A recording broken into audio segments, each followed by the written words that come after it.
이번에 강의할 부분은 앞의 강의에 이어서 이제는 수지빗괴의 상괴의 첫 효였던 그 육사의 상으로부터 시작하고자 하는 것입니다.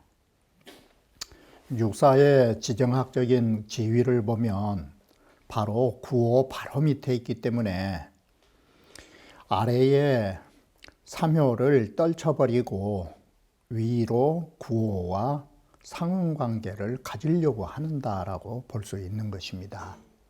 그러면 바로 원문을 보면서 말씀드리기로 하겠습니다. 그래서 공자께서는 외비지라는 말의 갈지자를 구체적으로 뭔 글자로 바꿔버렸냐면 어지련자로 바꾸는 것입니다. 바로 바깥으로 어린이를 가까이 했노라라고 공자는 외비지라고 했지, 효사에서 외비지란 문자만 썼지 현자가 들어있지 않은 것입니다.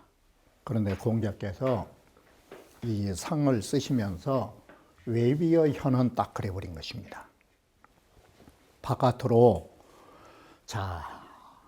육이나 육삼이나 이런 것을 가까이 하지 않고 구호라고 하는 바로 이런 훌륭한 임금을 가까이 한다라는 거, 그게 다른 게 아니다.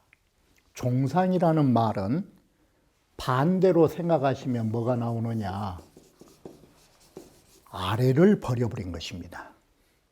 이게 바로 이 아래를 놓아버리고 반대로 위로 따라서 이 따를 종자를 우리가 이 글을 딱 바꿔버리면 향상의 뜻이 되는 것입니다. 위로 향하는 것입니다. 이것이 우리에게 바람직한, 우리는 아래로 지향하는 것이 아니라 우리는 위로 올라가야 되는 것입니다. 이렇게 해서 훌륭한 일을 가까이 한다라는 것은 우리는 위로 지향하는 것입니다. 이렇게 하면 위를 따른 것이다, 이렇게 말이 되는 것입니다. 그래서 여기에 덧붙여서 보완하면 육이와 육삼은 계비 기지 응야오, 육이나 육삼이 지금 보시는 바와 같이 수지빗괴라고 하는 것이 이 육삼이나 육이가 이 육사하고의 관계가 상응관계도 아닌 것입니다. 그리고 초육은 기지응야로되 오냐라, 이것은 자신하고 상응관계 속에 있지만 멀리 있기 때문에 사람이라 하는 것은 얼굴이 멀어지면 마음도 멀어지는 것입니다. 이게 그래서 아무리 자기하고 상응의 관계라도, 이런 말씀 드리면 좀 그렇지만 아무리 자기 서방님이라도 멀리 있으면 이웃집 아저씨만 또 못한 것입니다. 이게 그래서 초력이라는 것은 자기의 상응관계지만 멀리 있기 때문에 가까이 있는 사람을 접근할 수밖에 없는 것입니다. 그렇기 때문에 육사는 개불여지상비라, 그래서 육이나 육삼이나 초력하고는 모두 다 그들과 더불어 서로 가까워하지 못한 처지가 되어버린다라는 것이에요. 그러면 이 육사라고 하는 것은 이 아래의 삼효하고는 못 어울린다가 나온 것이에요. 이게 결론이. 그러면 혼자 살 수 있느냐? 이건 안 되는 거예요. 그래서 기불하종이 내비져 이미 아래를 따라서 안으로 가까이 하지 않았었는적, 다시 말하면 아래의 삼효를 모두 버려버렸는적, 그렇다면 혼자 살 수 없을 때 장차 누구를 가까이 할 수밖에 없겠느냐고. 그게 바로 외비어 상이라, 바깥으로 위를 가까이 할 수밖에 없는 이런 현상이 나오는 것이다. 이게 아래를 놓으니까 더 이상 가까이 할 사람이 없으니까 구호를 가까이 할 수밖에 없다가 나온 것이에요. 바로 이 현자를 구호는 현의재상이라 인격으로 보면 어진 데다가 지위로 보면 높은 자리에 있다. 고로 육사가 비지라. 그러니 육사가 당연히 가까이 할 수밖에 없는 것이다. 양육사자는 육사라 하는 것은 특립독행을 여기에 특립독행이라는 문자를 써요. 왜 특립독행이냐? 그건 간단해요.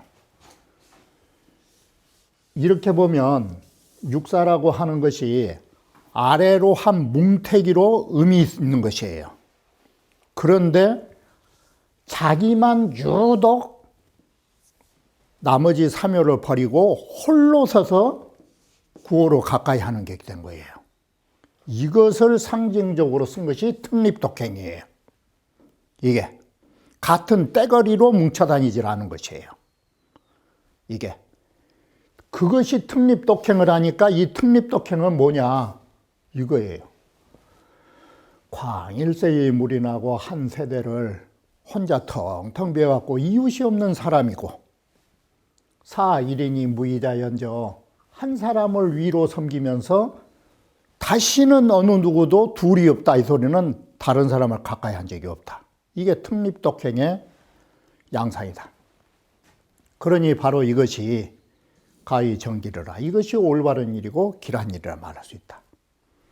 그러면 이러한 특립독행의 독자적인 같은 떼거리를 버리고 훌륭한 임금을 모셨던 사람으로 보면 그런 당파 속에서 벗어난 사람이 역사적으로 보면 누가 있느냐? 이거이다. 자, 제 나라로 보면 최진지 당이 리비로되 그때 최 씨와 이 진 씨의 당파가 성립되었지만 안자는 독종호 공하고 안자만큼은 이런 소인배의 당파하고 휩쓸리지 않고 유독 재경공만을 따라서 임금으로 섬겼고 당나라로 말할라 치면 당나라 때는 우이지붕이라 해서 우이붕당인데 이 우이붕당이 나눠졌을 때 한유는 어떠느냐? 한유는 이 붕당 속에 휩쓸리지를 않고 한태기는 독재기한이 홀로 붕당 밖에서 처신하고 살았다. 이런 소인배들 떼거리를 벗어나서 이것이 바로 특립독행이고 이게 올바른 일이고 길한 일이었다라고 역사적 사실을 말해주는 것입니다. 자, 이렇게 보면 이 글이라고 하는 것이 육사라고 하는 것이 특립독행할 수밖에 없는 그런 조건을 말했고 거기에서 특립독행의 육사가 나오고 역사적 사실로 보면 바로 안자와 한유와 같은 그런 유에 속한다라고 글을 쓰고 있는 것입니다. 자, 구오는 여기는 아시는 바와 같이 모든 사람들이 귀의하는 주체의 대상인 것입니다. 모든 오음들이 다 찾아왔을 때 그러면 이 사람은 그 사람들을 찾아온 사람을 어떻게 대해야 할 것인가? 이게 나머지 음은 구호를 찾아온 것이라면 구호라 하는 것은 찾아온 사람들에게 어떻게 대처할 것인가를 말해주는 것입니다. 그래서 여기에 현비를 쓴 것입니다. 현비라는 것은 이 현자가 현한비란 소리는 현은 1차적으로 해석하면 발글명자인 것입니다. 여기에 박다에는 뭔 뜻이냐면 공명정대하다가 나온 것입니다. 이게 사심이 없으면 우리는 분명하게 할 수 있는 것입니다. 사람은 왜 감추고 우물거리느냐? 사적인 마음이 있어 그런 것입니다. 바로 이 현자가 그런 뜻인 것입니다. 공정하게 모든 사람을 대해라. 5 오음이 찾아왔는데 어느 누구를 하우하박까, 어느 누구를 후의하고 어느 누구를 박하게 할 것인가. 공정해야 된다. 이게 현자 뜻이에요. 그러면 공정히 한다는 어떤 것이냐? 이게 공정의 구체적 사안이다. 왕용사무의 실정금이라고. 여기에는 비유법인데 탕림금의 경우인데 그물을 할 적에 세 방면으로 몰아간다 이 소리예요. 그러면 우리는 그물질 할 때는 어떻게 해야 되느냐? 그물질 할 때는 사방으로 둘러쳐갖고 잡아버린 거예요. 가고 싶은 놈도 못 가게 막는다 이 소리예요. 그런데 탕림금은 그물을 칠 때 3면만 쳤으니까 안 들어오고 싶은 물고기들은 가라 이 소리예요. 오고 싶은 사람만 와라. 그래서 사심이란 것은 어떠느냐? 가려는 사람 붙잡고, 그게 가려는 사람을 붙잡는 거예요. 그게. 그래서 공정하다는 오는 사람 막지 않고 가는 사람 붙잡지 않는 것이에요. 그것을 비유법으로 탕림금이 그물질을 할 적에 삼구는 세 방면으로 고기를 몰 적에, 그러면 앞에가 터졌으니까 앞으로 나간 짐승은 놓치고 내 그물 속을 찾아온 놈만 잡고, 바로 이것이 내 그물 속으로 들어온 놈은 왔으니 내가 잡아주고, 나 싫다고 떠나간 놈은 붙잡지 말고, 이게 공정한 현자라 이 소리예요. 그 현자 설명이에요. 이렇게 해서 공정한 것이 바로 왕이 높은 자리에 있는 사람이 아래 수많은 아래 사람을 대할 때 대하는 공정성이에요. 이게 바로 이러한 감화가 의빈들까지도 영향을 미쳐서, 바로 의빈도 함께 산 내가 읍자가 나오면 소급이니까 바로 나에게 속한 고을이니까, 이 소급이니까 나의 그 속한 사람들까지도 왜 앞에 그물을 안 막으십니까? 그런 경계의 말을 않는다 말은 이 사람들까지도 이제는 공정하게 된 것이에요. 의례 그러려니 하고, 이건 의빈불계 네 글자는 덕화처예요. 그 덕이 미쳐서 백성들까지 바로 덕피화민법이에요. 그 덕이 입혀져 가지고는 그 백성들이 다 가만히 본 거예요. 그래서 거기 사는 사람들까지도 경계의 말을 않더라. 앞에 그물 쳐서 못 나가게 우리 합시다. 그런 말조차 하지 않더라. 그러니 이것이 다 길하다라는 것이요. 바로 이것은 뭔 말이냐? 임금도 공명정대하고 아랫사람들까지도 공명정대해져 버렸으니, 자, 찾아온 사람도 공명정대하지, 나도 공명정대하지. 이러면 우리는 다른 말로 하면 이게 뭐가 돼요? 주인과 의빈은 뭐가 되겠어요? 객이에요. 주객이 모두 다 공정한 사람 된 거예요. 주인도 공정하게 대하고 객도 공정한 사람이 된 것이에요. 그러면 서로가 구한 게 없으니까 원망도 없는 거예요. 이게 현비다. 이게 공정하게 가까이 한 것이다. 이게 현자 뜻이에요. 그래서 자, 일양이 거존하여 강건중정하고, 일양이 거존이라는 것은 지위로 말한 것이에요. 높은 자리에 있단 말은 오를 말한 것이에요. 그리고 효로 말하면 양의 효이기 때문에 강건이에요. 그리고 다시 오라고 하는 것은 상계의 중이요, 양이 양자리 갔으니 정. 일양 거존하여 강건중정이라는 이 8글자는 임금으로서의 자격을 말해주는 거예요. 지위가 있고. 그러다 보니까 괴지 군음이 괴의 수많은 음들이 개, 래, 비기하여 모두 찾아와서 나를 가까이 한다 이 소리예요. 그랬을 때 이 현기비를 그대로 현비를 썼는데 그 가까이 하는 걸 공정히 했는데 여기다 주자가 뭔 글자를 붙였느냐? 무사 두 글자를 붙였어요. 사심이 없다고. 바로 이 사심이 없다가 사심의 반대가 나타날 현자예요. 그래서 이 사자의 반대로 현자를 보면 공정하다가 나온 거예요. 이게. 그래 주자가 이 무사 두 글자를 딱 붙여놓은 거예요. 사심이 없이 했다. 이게 마치 뭐냐? 천자불합이하고 마치 천자가 합자는 이 합자 뜻에가 사방 빙 둘러서 포위하지 않고 이 소리예요. 사면으로 둘러서 포위하지 않고 개 일면지 망하야 해서 한쪽 그물은 열어놓다 이 소리예요. 한쪽 그물은 터놓고 레자 불거하고 찾아온 물고기들은 막지를 않고 거자는 불출하 앞으로 달아난 물고기들은 뒤쫓아가면서 붙잡으려고 하지 않는다.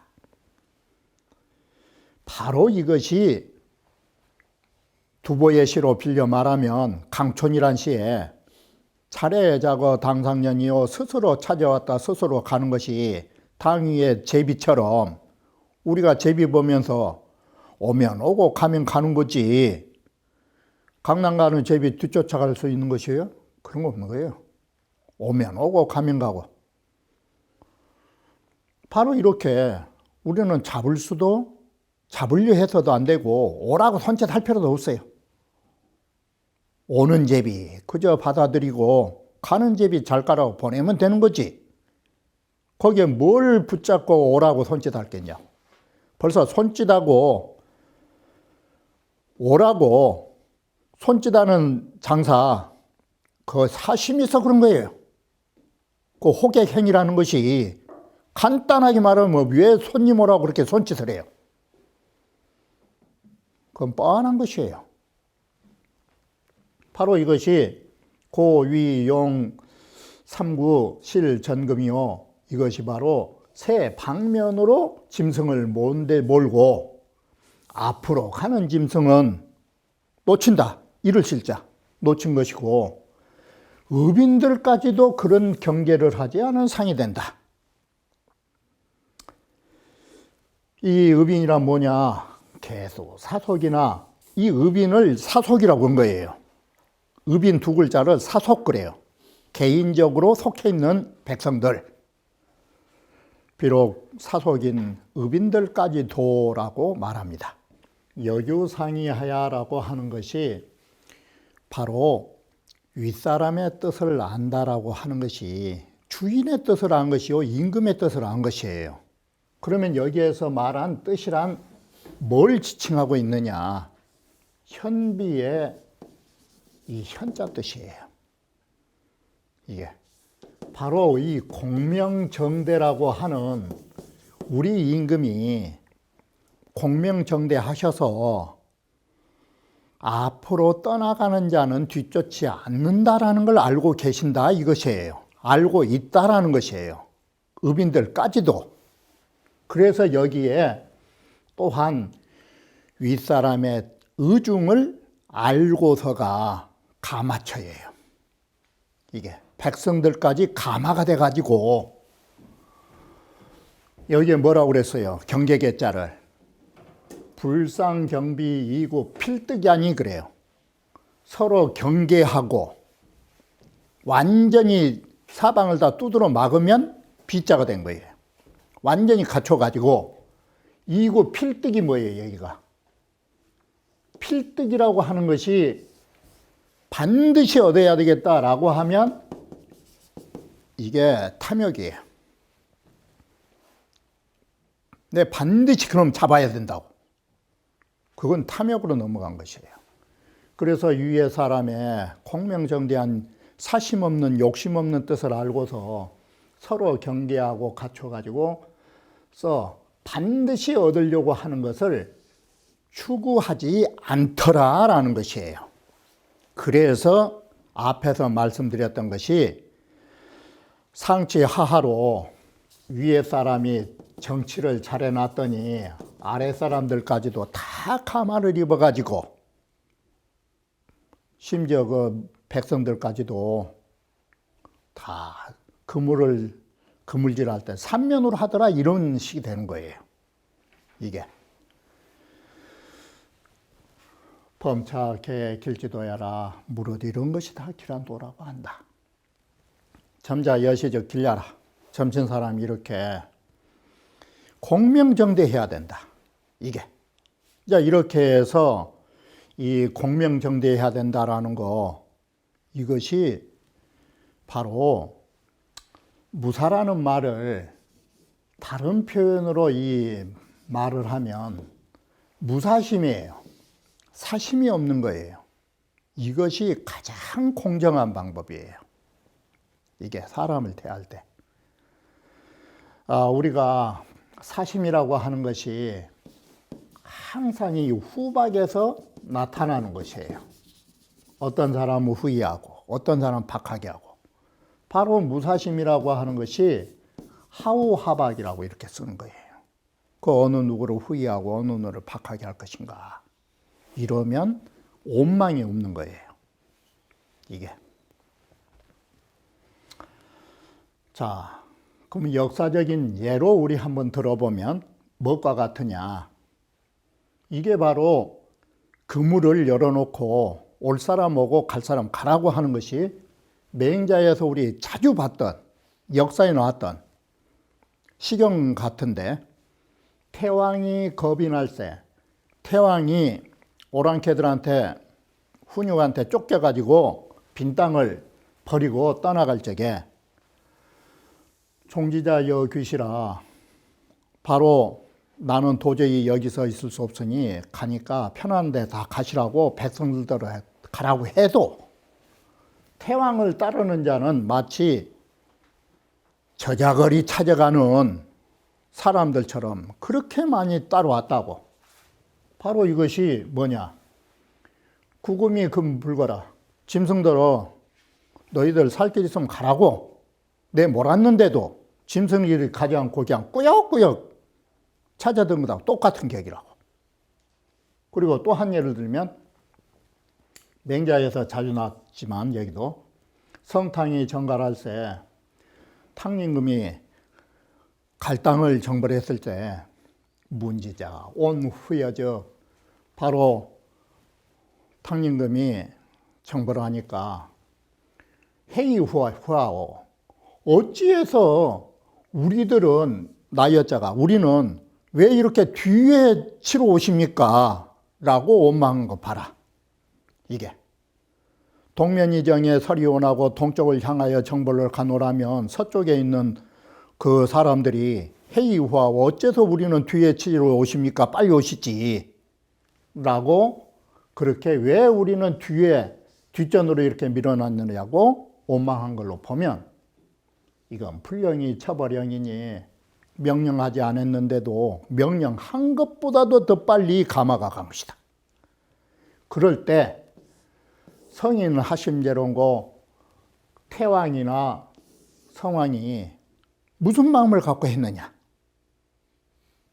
여기에 조금도 태왕이라고 하는 것은 계산 속에서 그런 것도 아니고 탕림금이 사람의 심리를 이용해서 이러한 권모술수로 한 것도 아니었다.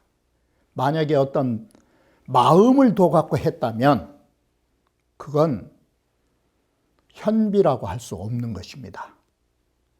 바로 위에 통치자라고 하는 것이 이처럼 사심 없이 한다라는 거, 이게 어려운 일인 것입니다. 이게 통치자의 자격이라 할 수 있는 것입니다. 그러면 나머지 부분은 다음 강좌에 이어서 말씀드리기로 하겠습니다.